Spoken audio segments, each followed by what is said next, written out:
حضور اسلامی ممالک کے جو درپیش مسائل ہیں آج کے زمانے میں، اس کے لیے تمام اسلامی ممالک نے ایک اتحاد بنایا ہوا اور اس کی کانفرنسیں ہوتی رہتی ہیں. پچھلے دنوں اسلام آباد میں بھی پاکستان میں اسلامی سربراہ کانفرنس ہوئی.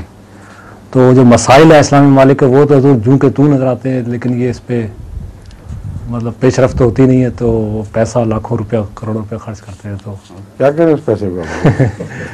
مسئلہ یہ کہ تیل کی کمائی کہیں پھونکنی بھی ہے کہ نہیں؟ جی تیل تو ایندھن ہے نا، اس کی کمائی کو بھی پھونکنا پڑے گا کہیں نہ کہیں. تو کمائی پھونکنے کے ذریعے ہیں. ایک دکھاوے کا ایک کھیل ہے، اس سے زیادہ اس کی کوئی حقیقت نہیں. عملاً جیسا کہ آپ نے فرمایا ہے، اس کا کوئی مستقل نیک نتیجہ ظاہر ہوتا ہم نے دیکھا نہیں ہے. جو اشتراک بھی ہوتا ہے وہ عارضی ثابت ہوتا ہے. ہر ایک کے اپنے مفادات ایسے ہیں جو الگ ہیں اور وہ دوسرے عالمی اسلامی مفادات کے اوپر بالا سمجھے جاتے ہیں اپنے اپنے ملک میں. جب بھی ان سے ٹکرائیں گے عالمی مفادات، وہ عالمی مفادات کو اپنی جوتی کی نوک پہ لیں گے، کوئی بھی پرواہ نہیں کریں گے.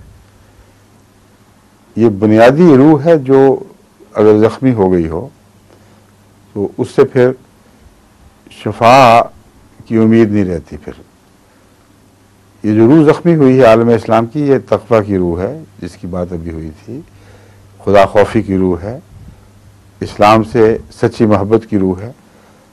اگر یہ مفادات، یہ روح زندہ نہ رہے یا زخمی ہو چکی ہو تو ملی مفادات تو بالکل ثانوی حیثیت کی چیزیں ہیں.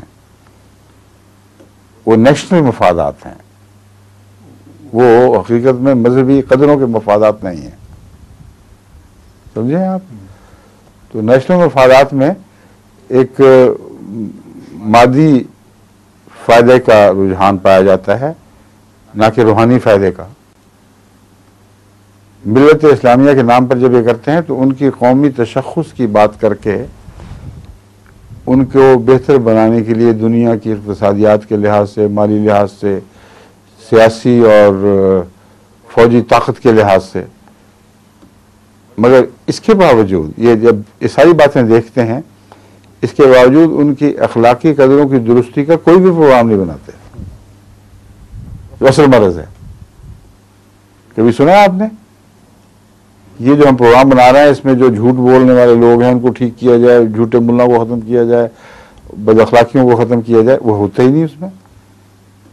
تو مرض کہیں اور ہے، علاج کہیں اور ہو رہا ہے، اور وہ بھی ناکافی، کیونکہ اس مرض والا آدمی جو علاج کر رہا ہے وہ علاج کی اہلیت ہی نہیں رکھتا.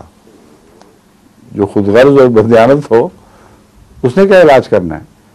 تو دنیاوی مسائل بھی حل نہیں ہوتے، یہ معالج بیمار ہے. ٹھیک ہے؟ ایک ہی معالج ہے جو خدا نے بھیجا. مسیحا تو ایک ہی تھا جس نے آسمان سے آنا تھا، یعنی اللہ تعالیٰ نے بھیجنا تھا.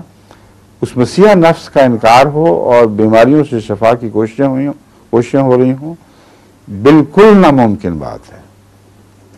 جتنی بھی تحریکات مسلمانوں میں چلی ہیں مشرق اسلام کے وقت سے پہلے بھی اور بعد میں بھی، خصوصاً کچھ پہلے اور بعد میں اب تک، ان میں سے ایک بھی ایسی تحریک نہیں جس کے بعد ہم کہہ سکیں کہ اب عالم اسلام کا اخلاقی معیار اور تقویٰ کا معیار پہلے سے اونچا ہو گیا ہے. کہاں اونچا ہوا ہے؟ دکھائیں. ٹھیک ہے.